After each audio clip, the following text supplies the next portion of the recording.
Il existe des endroits sur la planète où la Terre ne fait que semblant d'être solide, jusqu'à ce qu'elle te dévore.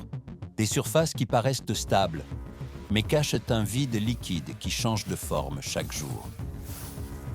Des marais qui s'ouvrent, se referment et engloutissent tout ce qui y tombe sans laisser la moindre trace. Et ce qui surprend le plus, ce n'est pas le paysage, mais le fait que des communautés entières vivent dans ces territoires.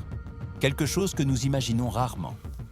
Des peuples qui savent quand le sol est sur le point de céder, quelles zones d'eau dissimulent des courants traîtres, et comment se déplacer sans s'enfoncer dans un environnement qui n'offre aucune seconde chance.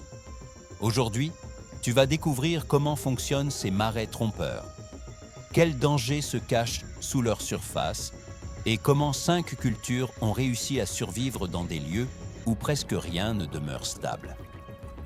Avant de continuer, abonne-toi à Chronamonde pour explorer avec nous les endroits les plus reculés et extrêmes de la planète.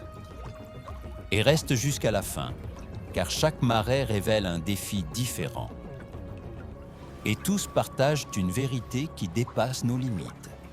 Comprendre le terrain est la seule façon de rester en vie. Pour comprendre ce que tu vas découvrir, il faut d'abord savoir ce qui transforme un marais en un territoire réellement dangereux. Tous les marais ne se ressemblent pas. Certains sont des forêts inondées, comme en Amazonie, où les arbres passent des mois avec les racines sous l'eau. D'autres sont des marécages fluviaux, comme en Mésopotamie, où les cours d'eau apparaissent et disparaissent selon la saison. Il existe aussi des lacs marécages, comme à Gambier, et des mangroves côtières, où mer et rivière se mêlent sans frontières nettes. Tous partagent un point commun. Ce sont des milieux vivants, en mouvement permanent. Et ce n'est pas qu'une question d'eau. C'est l'ensemble formé par l'humidité constante, la boue profonde, les racines invisibles et un sol qui ne garde jamais la même forme. Dans ces écosystèmes, un pas de trop peut t'enfoncer jusqu'à la taille. Un pas de moins peut te piéger dans une boue si dense que la force ne suffit plus pour s'en dégager. Face à un tel paysage, une seule question demeure. Quel est le pas sûr quand aucun ne semble l'être ? Ce voyage te montrera comment ces cultures trouvent la réponse. L'eau stagnante attire des insectes capables de transmettre des maladies et la visibilité y est presque nulle. Ce qui bouge en dessous apparaît rarement à temps.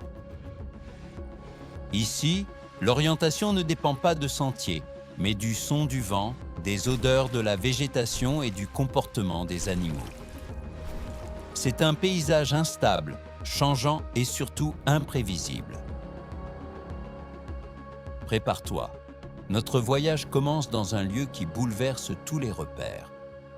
Un monde où la forêt et l'eau se confondent jusqu'à effacer la frontière.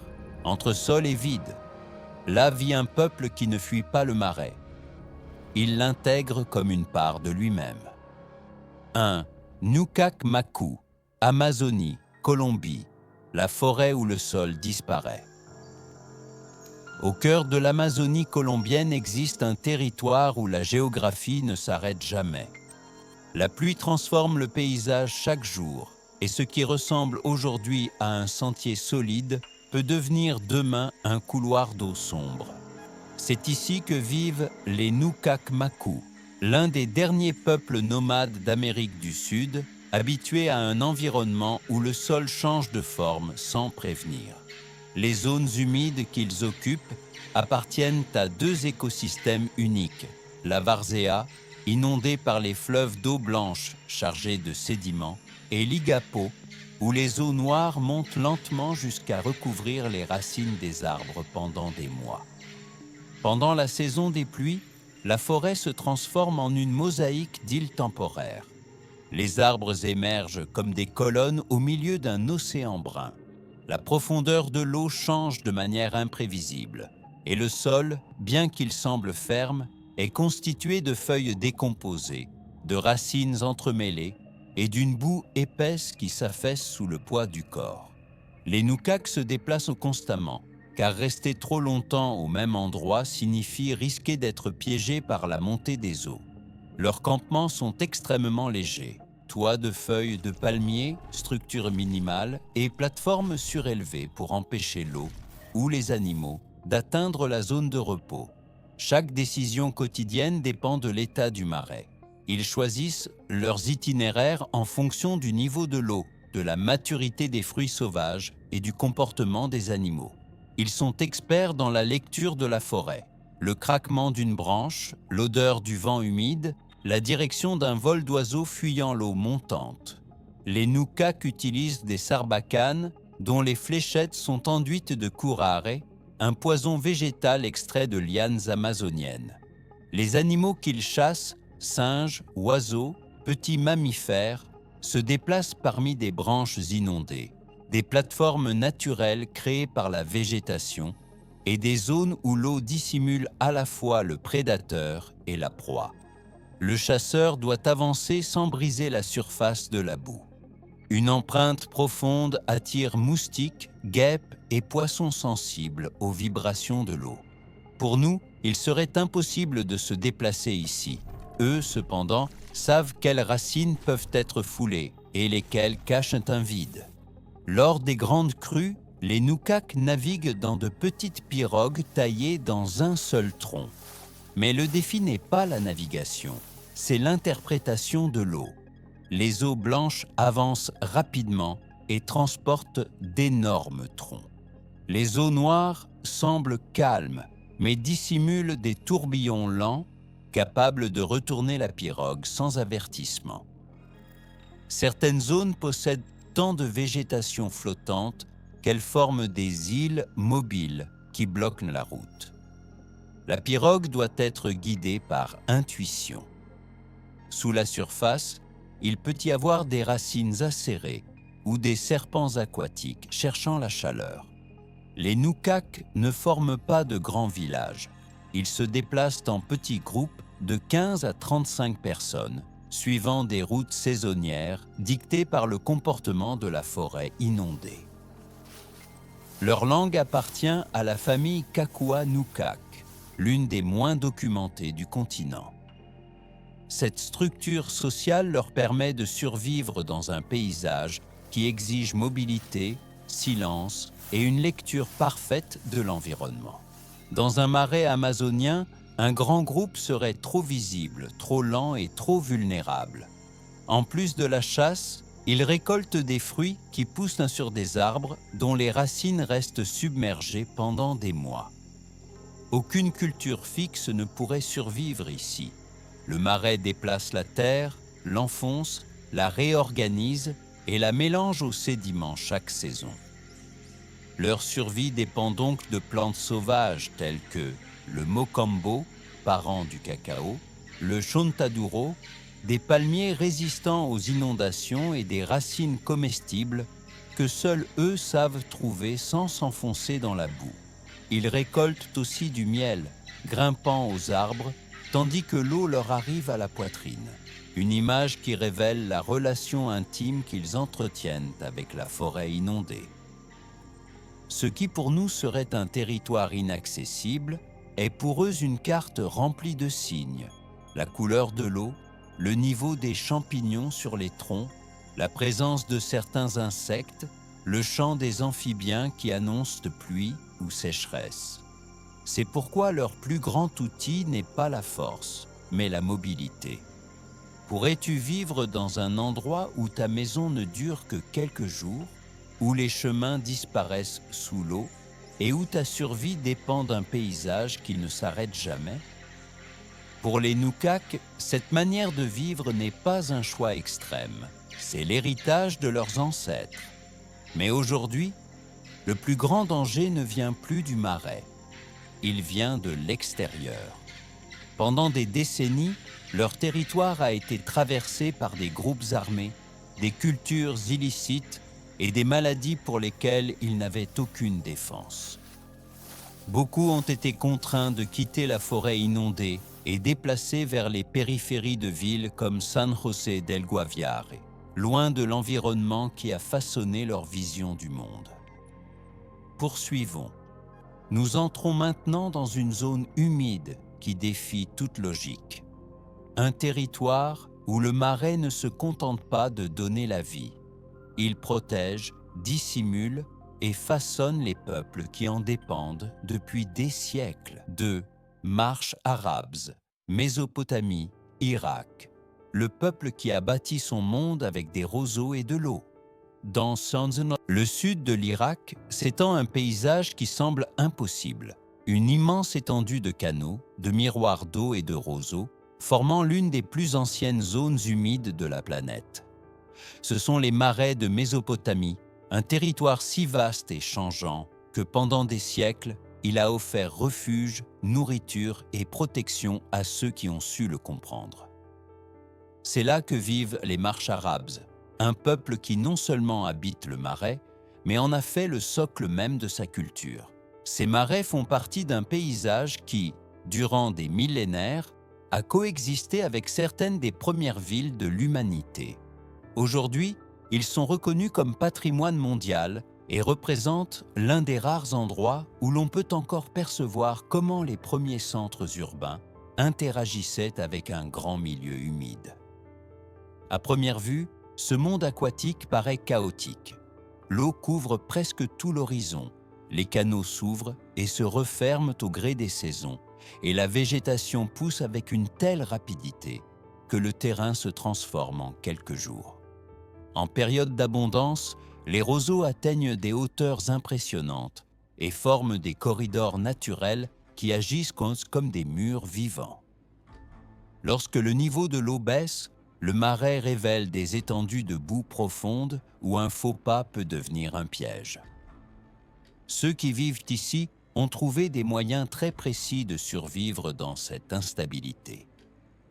Leur architecture est l'une des plus étonnantes au monde.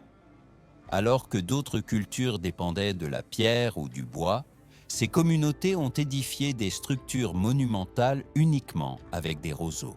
Les moudifs, leurs maisons traditionnelles d'accueil, sont construites en enfonçant de grands faisceaux de roseaux dans la boue, puis en les arquant jusqu'à former un toit courbe qui semble défier toute logique. Aucun clou, aucun métal. Tout est maintenu par des liens végétaux et un savoir-faire transmis de génération en génération. Un moudif n'est pas seulement une maison, c'est un espace social, un lieu de rencontre et un symbole d'identité. La structure respire avec le vent, s'adapte à l'humidité et peut être reconstruite en quelques jours si une crue l'endommage. Dans un territoire où rien ne dure, ils ont appris à bâtir d'une manière qui ne cherche pas non plus la permanence, mais l'efficacité. Pour circuler à travers les canaux étroits et les couloirs naturels, ils utilisent de longues embarcations effilées appelées machufs. Sans ces barques, le marais serait infranchissable. Les habitants des marais naviguent avec une précision remarquable. Ils savent quelles zones abritent des serpents en quête de chaleur, quelles eaux concentrent une boue toxique et lesquelles restent assez fraîches pour conserver les poissons.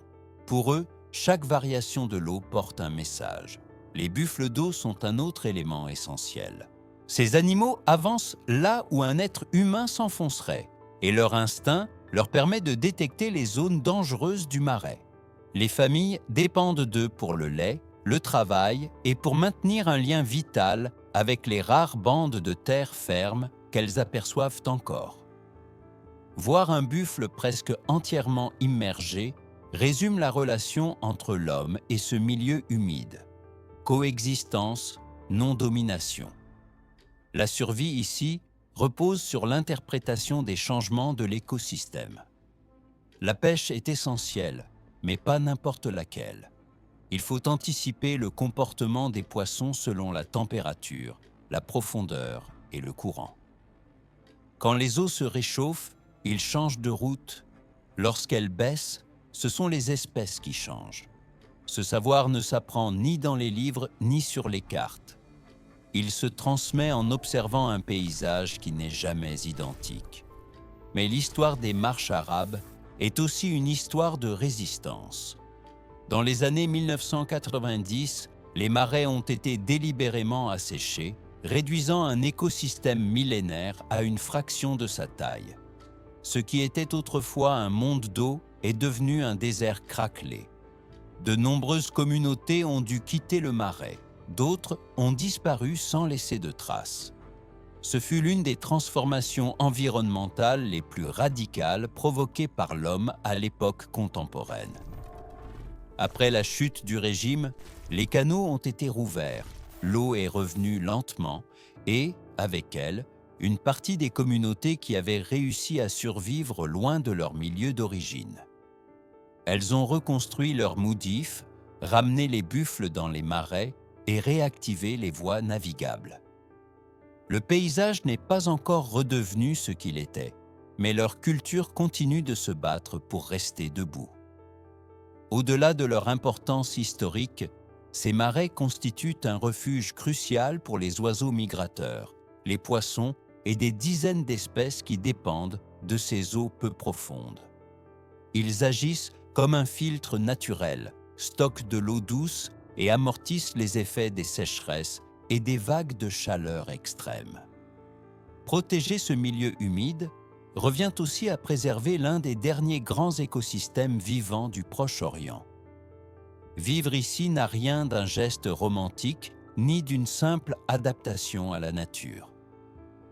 C'est une démonstration extrême de la manière dont un peuple peut s'intégrer dans un environnement qui n'offre aucune certitude.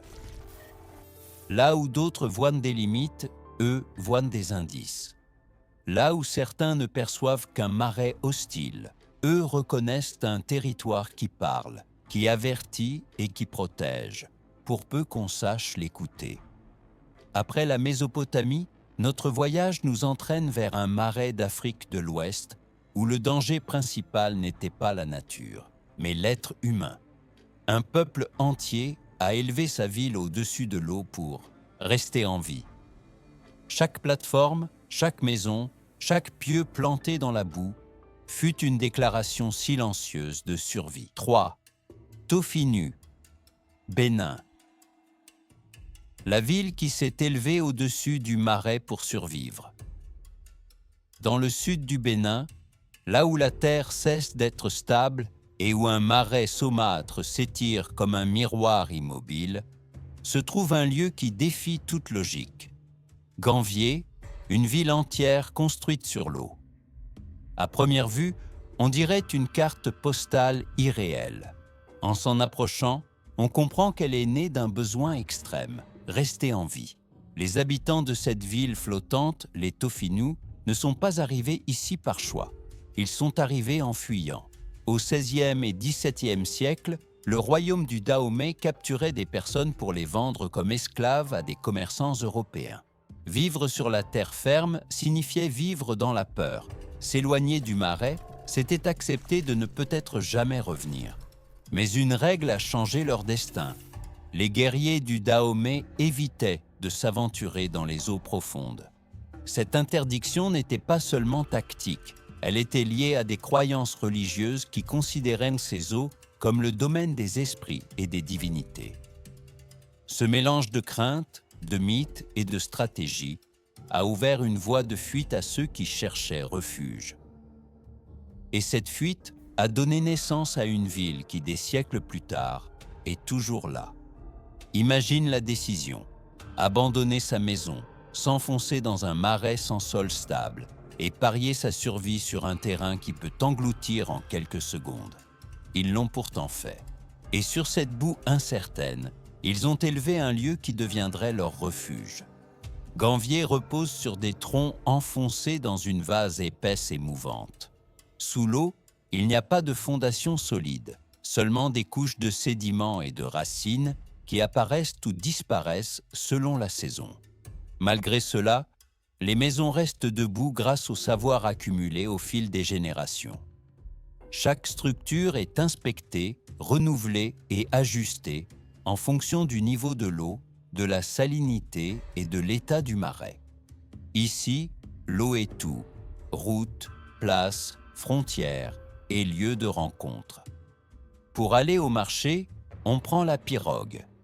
Pour aller à l'école, on prend la pirogue. Pour rendre visite à un ami, de même. Les enfants apprennent à pagayer presque avant de savoir marcher. Ils grandissent sans rue, sans trottoir et sans l'idée que le sol est quelque chose que l'on possède. Dans cette ville, une pirogue est l'équivalent de nos pas sur la terre ferme. La pêche soutient la vie quotidienne, mais ici un simple filet ne suffit pas. La turbidité de l'eau empêche de voir le fond, obligeant à s'appuyer sur des techniques perfectionnées au fil des siècles. Pièges de pieux, enclos aquatiques et filets posés à des endroits stratégiques selon les habitudes des poissons. Le lac décide où et quand il est possible de pêcher. Les taufinus répondent avec une précision presque absolue. Mais ce marais abrite aussi un ennemi silencieux. La jacinthe d'eau, une plante invasive qui bloque les voies de circulation et étouffe l'écosystème. Bien des communautés auraient abandonné les lieux face à un tel problème. Les habitants de Ganvié, eux, ont appris à la combattre en l'arrachant à la main, en érigeant des barrières naturelles et en l'utilisant même pour l'agriculture et l'artisanat. Ici, chaque menace est transformée en opportunité. Aujourd'hui, des dizaines de milliers de personnes dépendent de ce lac et de son réseau complexe de maisons sur pilotis. Mais l'équilibre reste fragile. Pression démographique, pollution, surpêche et tourisme de plus en plus massif mettent à l'épreuve un système conçu pour moins de corps et moins de bruit. Le marais demeure un refuge, mais chaque saison exige davantage d'efforts pour le préserver. Ganvié n'est pas une ville improvisée. Elle possède des marchés, des écoles, des temples et des commerces flottants. C'est un rappel puissant. L'ingéniosité humaine ne dépend pas du milieu qu'elle reçoit, mais de la manière dont elle choisit de s'y adapter. Chaque maison, chaque plateforme, chaque embarcation raconte la même histoire. Choisir l'eau a été la seule façon de rester en vie. Ce geste se lit encore dans chaque coup de pagaie qui fend la surface, dans chaque maison dressée au-dessus de la vase et dans chaque canal étroit où glissent les pirogues. Ganvié est plus qu'un refuge. C'est la preuve qu'un paysage impossible peut devenir un foyer. Si ce voyage te fait voir le monde avec un autre regard, tu peux t'abonner et rejoindre cette communauté qui continue de chercher des histoires qui méritent d'être racontées. Reste attentif. La suite demande une nouvelle façon de comprendre le territoire. Nous quittons le marais saumâtre pour entrer dans un royaume de racines profondes, de courants imprévisibles et de mangroves qui semblent se refermer à mesure que l'on avance. Là, une communauté a transformé le mouvement en instinct. 4. Moken, Myanmar, Thaïlande. Le peuple qui a fait de la mangrove son refuge. Sur les côtes de la mer d'Andaman, là où la terre ferme se dissout en un labyrinthe de racines immergées et de canaux étroits, vivent les Moken, un peuple nomade dont l'existence est liée au mouvement constant de l'eau. Pour eux, la mangrove n'est ni une frontière ni un obstacle. C'est leur maison, leur chemin et leur principale protection. Cet écosystème est l'un des plus complexes de la planète. Le sol est un mélange instable de boue profonde, de racines entremêlées et de zones où la marée peut monter plus vite qu'un être humain ne peut réagir. La surface semble calme, mais elle dissimule des courants irréguliers qui changent de direction sans avertissement. Un pas mal calculé peut suffire pour rester piégé dans une boue dense qui se referme comme un piège. Et pourtant, ceux qui vivent ici se déplacent avec l'assurance de ceux qui lisent une carte vivante. Ils n'avancent pas à l'aveugle. Ils lisent l'odeur de l'eau, le bruit des crabes entre les racines et la couleur de la boue pour anticiper la marée. Leur façon de comprendre l'environnement est totalement différente de la nôtre. Pour cette communauté, la nature n'est pas un décor, c'est un langage. L'une de leurs adaptations les plus remarquables concerne la navigation. Dès l'enfance, ils apprennent à manœuvrer les kabangs, embarcations traditionnelles taillées dans un seul tronc. Ce ne sont pas de simples bateaux, ce sont des maisons mobiles. De nombreuses familles passent des mois entiers à vivre sur ces embarcations, se déplaçant entre îles, mangroves et récifs au rythme des saisons. Chaque cabang est unique, construit à la main et adapté aux besoins de chaque groupe. Les enfants grandissent entourés d'eau. Avant même de savoir lire, ils savent déjà plonger. Des études physiologiques ont montré qu'avec l'entraînement, ils peuvent ajuster le cristallin et la pupille pour voir plus nettement sous l'eau que la plupart des humains. Cette capacité leur permet de repérer mollusques, poissons et dangers dans des milieux où, en général, la visibilité est presque nulle.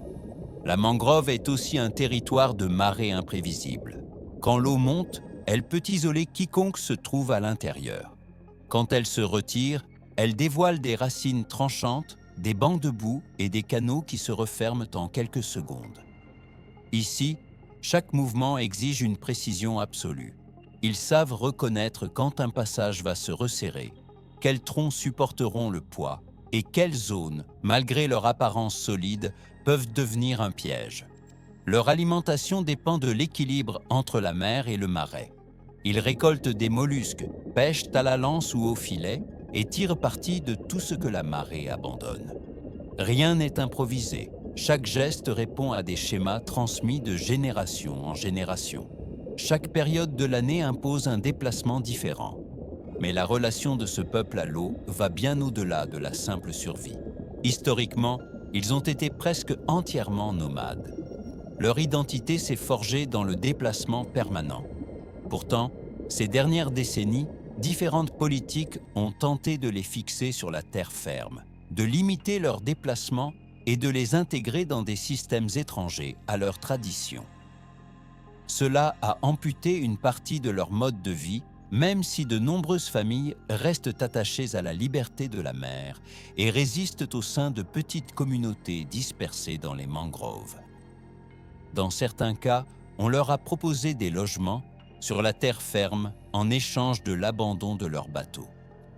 Pour beaucoup, cela revient à renoncer non seulement à un foyer, mais au socle même de leur identité. Comment serait-ce de grandir dans un lieu où le sol est fait de racines et de boue, où ta maison se déplace au rythme de chaque vague et où ta sécurité dépend de ta capacité à lire un courant toujours changeant? Telle est la vie quotidienne dans ce paysage, fragile mais profondément libre. Leur lien avec la mer est apparu encore plus clairement en 2004. Lorsque l'océan a commencé à se retirer de manière anormale, les récits transmis par les anciens ont pris tout leur sens. Des histoires parlant d'une énorme vague qui arrivait après que la mer avait respiré à l'envers. Alors que d'autres s'approchèrent du rivage pour observer, ces communautés se sont dirigées vers des zones plus élevées. Lorsque le tsunami a frappé l'océan Indien, une grande partie d'entre elles a survécu grâce à cette mémoire orale et à leur capacité à déchiffrer des signes que les autres n'avaient pas perçus. Et en suivant leur manière de vivre, une question inévitable se pose. Qu'est-ce qu'une culture perd lorsqu'on la sépare du paysage qui lui a donné son identité? Avec cette idée en tête, nous entrons dans la dernière partie du voyage. Une partie qui pourrait bien changer ta façon de comprendre la vie sur l'eau. Nous quittons les mangroves d'Asie du Sud-Est pour rejoindre un autre peuple de l'eau qui a poussé cette relation jusqu'à ses limites. Ils ne font pas que naviguer. Ils ont construit toute leur existence sur la mer, dans des villages dressés sur pilotis qui défient la stabilité et le temps. Ce sont les Bajau-Laut, le dernier chapitre de ce parcours à travers les zones humides et les marais les plus instables de la planète. 5. Bajau-Laut, Philippines, Malaisie. Une vie suspendue au-dessus d'une mer qui ne s'arrête jamais. Dans les eaux peu profondes du sud-est asiatique, vit un peuple dont l'existence remet en cause tout ce que nous appelons stabilité. De loin, leur village semble flotter dans un calme absolu. Mais cette image est une illusion. Sous leurs pieds, le territoire change chaque jour et la ligne qui sépare la maison du vide se déplace au rythme des marées.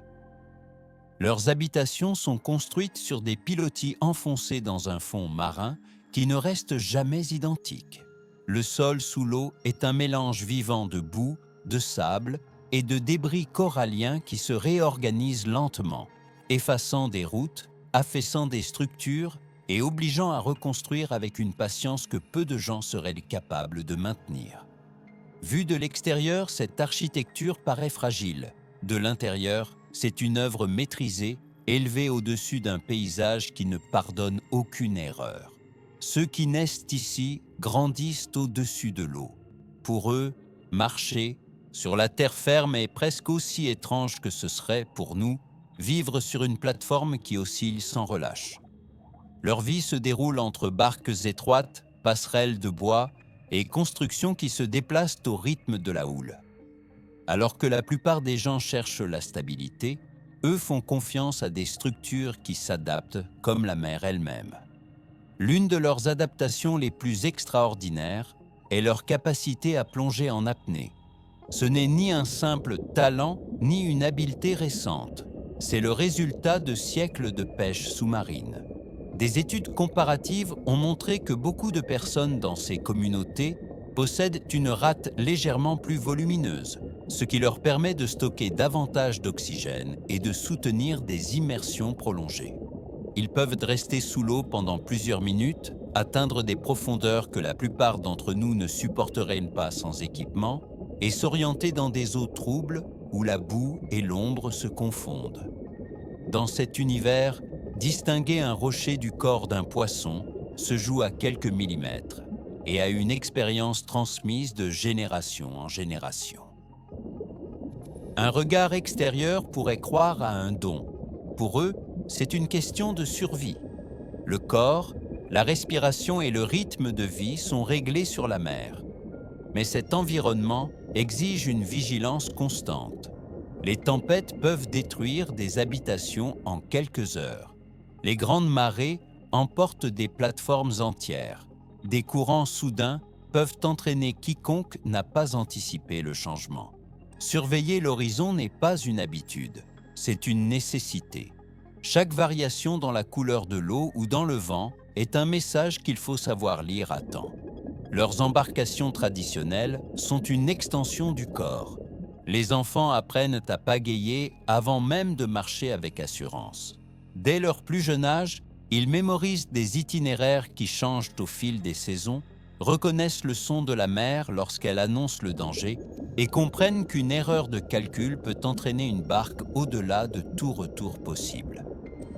Pourtant, le défi le plus profond ne vient pas de la mer, mais de la terre ferme. Au cours des dernières décennies, la pression pour les sédentariser a poussé de nombreuses familles à abandonner la vie nomade. À chaque famille qui quitte l'eau, un fragment du savoir qui a soutenu cette culture pendant des siècles disparaît. Le temps passé à plonger diminue, des techniques se perdent et une adaptation née du mouvement se fragilise. Alors une question surgit, plus lourde que n'importe quelle vague. Que reste-t-il d'un peuple lorsqu'on le sépare du paysage qu'il a façonné? Pour ceux qui vivent ici, la mer n'est pas un symbole poétique. C'est un milieu changeant où seuls prospèrent ceux qui savent l'interpréter. Après avoir traversé des forêts inondées, des marais millénaires, des cités flottantes et des mangroves labyrinthiques, une vérité claire se dessine. Aucune de ces cultures n'a survécu parce que son environnement était facile, mais parce qu'elle a appris à le lire. Sur le territoire des Nukak, le sol disparaît et renaît. En Mésopotamie, les canaux se transforment en quelques jours. À Ganvier, la boue garde la mémoire de ceux qui ont fui pour survivre. Dans les mangroves, l'orientation dépend de signaux invisibles. Et dans cette mer, ce qui soutient une maison aujourd'hui peut sombrer demain. 5 territoires différents, 5 formes de risque, une seule leçon. Ce qui détruit, ce n'est pas la terre changeante, mais l'incapacité à la comprendre. Et tous partagent une autre menace. L'Amazonie perd ses zones humides. Les marais d'Irak dépendent d'un équilibre fragile. Ganvier lutte contre la jacinthe d'eau invasive. Les mangroves reculent. Et les peuples de la mer tentent de préserver une vie nomade que le monde moderne veut fixer. Lorsqu'un territoire disparaît, ce n'est pas seulement un paysage que l'on perd. C'est une manière de penser, une façon de lire le monde, un mode de survie dans un univers où rien ne demeure le même. Ces cultures le savent depuis des siècles. Elles survivent parce qu'elles se déplacent avec leur environnement. La question est de savoir si nous serons capables d'en faire autant lorsque le changement nous atteindra à notre tour. Et toi, qu'en penses-tu ? Merci de nous avoir accompagnés dans ce voyage à travers les marais les plus déroutants de la planète. Si tu as l'impression que ce parcours a fait naître de nouvelles questions et que tu souhaites continuer à explorer des cultures et des territoires qui n'apparaissent presque jamais sur les cartes, tu peux t'abonner à Chronamonde pour ne manquer aucun des prochains documentaires. Ici, tu découvriras des voyages vraiment immersifs. Îles interdites, montagnes sacrées, déserts qui gardent des histoires cachées et jungles où le temps semble s'arrêter. Laisse-nous dans les commentaires le mot-clé Marès. Ainsi, nous saurons que tu es arrivé jusqu'au bout et que tu fais partie de cette communauté qui aime explorer les limites de notre monde. On se retrouve pour le prochain voyage. Et rappelle-toi, nous continuons d'explorer ces lieux où la Terre respire encore.